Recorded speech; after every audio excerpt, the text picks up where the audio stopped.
This is Pete Nash with the Franchise Consulting Company.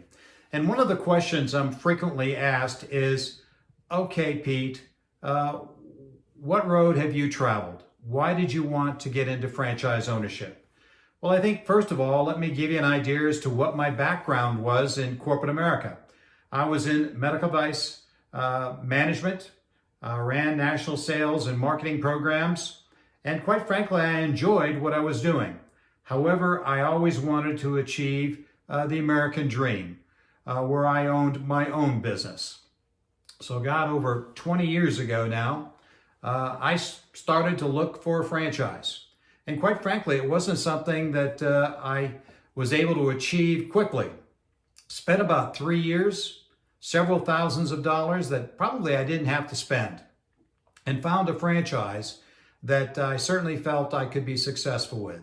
And by the way, eliminated the time period, almost 3 years. The cost is something a franchise consultant such as myself can help you with and reduce significantly more time and certain costs that you just do not have to pay. But anyways, I found a franchise that I felt was a good fit. And a good fit for me in utilizing the skill sets, team building, management, marketing, all the areas that I had been successful in medical devices, I transferred over to my first franchise. I went from medical devices to a personnel business in accounting and finance. And most people say, what the heck does one have to do with another? Well, the skill sets that allowed me to be successful in the medical devices, I transferred over, and allowed me to be franchisee of the year several years in a row, and was able to have tremendous success. So I will tell you that I found this because temporary business at that time had been the fastest strategic industry classification and was forecasted to be the fastest during the next 5 years.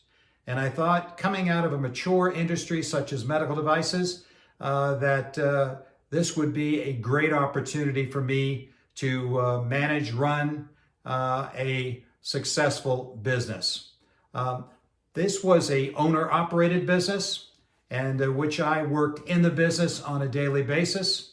I've also owned passive business models. For example, Sport Clips would be a good example, where I managed the manager, and I was not there on a daily basis, and I was able to oversee P&L and all the financial responsibilities, make sure that we had personal staff that, and most importantly, a good manager.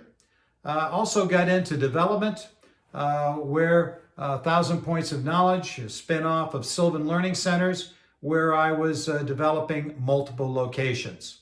So I've had a lot of experience. I've done each of these for a different reason, and I've enjoyed the road. And now I'm enjoying, quite frankly, after selling these businesses and fortunately doing well, I have the opportunity to work with people like yourself and share my experiences with you. Thanks so much, Pete Nash, and again, I hope we have an opportunity to talk.